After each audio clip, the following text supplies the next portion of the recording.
So, ito na. Dito na kami. Nakapasok na kami sa control.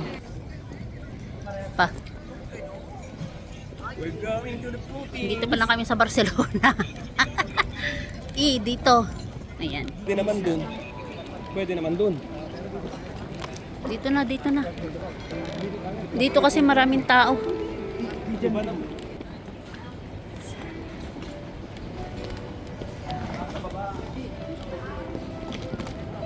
Napaaga kami ng check-in ngayon. Doon kami napunta sa business na tawag nito na pagpilahan dahil may nag-assist sa amin doon. So, lahat ng aming over baggage sa kapasok.